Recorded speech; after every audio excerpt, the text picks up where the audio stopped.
Ethereum's Shanghai upgrade brought a record-breaking weekly inflow of Ether deposits for staking last week, according to various crypto analysts. Joining us now is Paul Brody, the global blockchain leader at EY, also known as Ernst & Young. Paul, hello. Thank you for having me. Thank you for being here. You oversee the firm's blockchain strategy and solutions.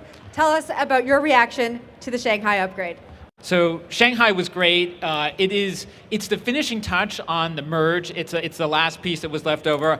I was actually with the whole Ethereum core developer team in Montenegro the night of the party, and I'm not really a late night person. I thought these guys at Ethereum, they have gotten so good at delivering these upgrades every 3 months. I actually decided to sleep through the entire upgrade. Oh, wow. I took a nap, I skipped the upgrade party, I woke up in the morning and I knew there would be no bad news. So I can admit I had a lot of confidence it was going to go smoothly. That's fascinating. You have a lot of faith. Yeah, we're in morning the Ethereum people. team, yeah. You do a morning show, I would expect that. Yeah. All right, let's talk about EY's Nightfall. 5 years in the making. Tell us about it. Tell us if there's any updates. Yeah, so Nightfall is really important to us because we are very, very focused on enterprise use cases. And one of the things that is really important for enterprises is privacy. They have looked into and they tried this whole private blockchain or permission blockchain thing because they don't want to disclose sensitive information. But permission blockchains kind of really don't work, right? There is fundamentally no point in a centrally managed, decentralized ledger. But if you want enterprises to transact on public networks, they need privacy. And very importantly, a lot of the things that work for consumers in privacy, like fungible tokens, moving through exchanges and mixers, don't actually work for enterprises. Because what enterprises make are non-fungible items. If you think about how a company transacts with somebody else, I've got money, you've got stuff, and we're exchanging my money for your stuff, and it's very unique stuff under the terms of an agreement. So I need the items to be private, right? These unique items, the specialized parts and assets, and we need the terms of the agreement between us, the rules that we agreed to, the special prices you're going to give me, or the discounts and so on. We need those to be private as well. And so Nightfall and the other work we're doing is all about enabling that privacy with regulatory compliance on the public ecosystem. The theme of this morning's show has really been regulation. How has the regulatory sphere affected how enterprise is looking at using this technology? So it's made, some of the regulatory actions have made enterprises a little bit more nervous about it, and that's very important. And then for us in particular, we wanted to try to balance two things. Number one, we want to deter bad actors. We don't want privacy technology used by bad actors, but at the same time, we want enterprises to feel comfortable with how they are moving forward and they are protecting their business secrets from the competition. And the compromise we came to is that enterprises can use Nightfall, this layer 2 network that's being deployed, but you need an enterprise, what's called an X.509, which is like an SSL security certificate. So you have to identify yourself and be identified so regulators can see who is using a network. You have to disclose your identity, you have to file your documents to prove your organization capability and existence, and that you're not on any of the sanctions lists or in a country that's off limits. But once you've done that, the details of your transactions will remain confidential. So that sounds very compliant.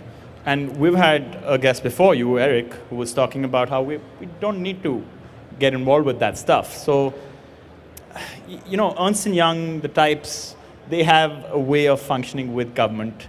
They have communication channels almost always opened. So I just want to get a sense, when this industry has an ideology of decentralization that doesn't require all this compliance to happen, then how is it that Ernst & Young pushes for it, agrees with it, makes it happen, makes its entire system around that regulation in a way? So, there's a couple of different sort of things to unpack there. The first is, I think people have become really overly focused, and it's some of my frustration, on the financial services part of this. Governments have every right to regulate financial services, and it's just going to take some time for the regulatory rules to come together. But the other thing that people keep forgetting about is there's an enormous value proposition to blockchain that isn't around financial services, it isn't around these highly regulated services, it's all about industrial applications, inventory management, asset management, procurement. These are not financial services, they're just enterprises that want to transact with each other digitally, but without worrying that they will become a part of somebody else's highly centralized digital monopoly. Yeah, we're okay with that. I understand that the media is disproportionately talking more about things that are more, let's say, complicated, controversial, and these services that you're talking about are under talked about. Yeah, Appreciate absolutely. that, yeah. My vision is to make blockchain so magnificently boring and safe and reliable for enterprises. I think we've seen it not be safe though, right? It's slow, it's not safe, there are a lot of hacks. For enterprise to introduce this technology, it needs to work, it needs to be scalable, it needs to be reliable. How do we get there? I don't think we're in a place where we can say that that is happening. We are actually getting there relatively slowly. So enterprises are not going to do the bleeding edge stuff. They're not going to try out like a brand new kind of financial asset or something else. But what they are going to do is they're stepping their way in there. And the path that we're seeing is the following. So first what happens is enterprises start with something relatively low risk. Like let's have product traceability on the public blockchain. Let's keep track of, we have millions of bottles of wine that we do for a bunch of different wineries, for example.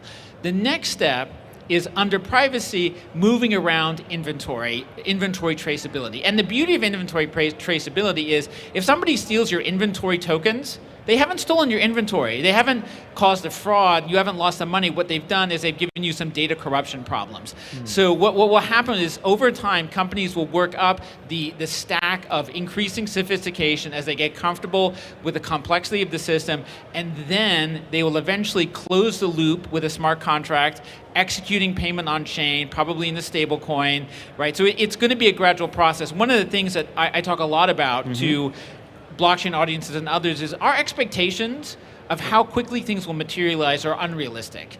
If you look at the history of like the web or e-commerce or cloud computing, it wasn't some overnight explosion. It was 20 to 25 years of growth at a rate of about 20 to 25%. But that's not the problem. The problem is innovation is moving so much faster. So you're always going to be catching up and always going to be looking at this unrealistic problem. Unfortunately, we're completely out of time. I would love your take on that. I have to ask a very important question before we let him go. How did you manage to make this your trademark, this particular shirt style? During the pandemic, he wears this all the time, by the way, guys. This is the uniform. Yeah, this is the uniform for anyone who doesn't know. During the pandemic, I noticed that all people can see of you is your shirt. There's like your head and a little bit of your t-shirt, and I was like, you know what? I need more than monochromatic t-shirts. All right, you're speaking at Consensus this Friday in a session that's titled Enterprise Blockchain 2.0, Making Public Chains Safe for Business. We are looking forward to hearing what you have to say there after this conversation. Thanks so much for being with us. Really do appreciate it. That was EY Global Blockchain Leader, Paul Brody. Thanks. Thanks for having me.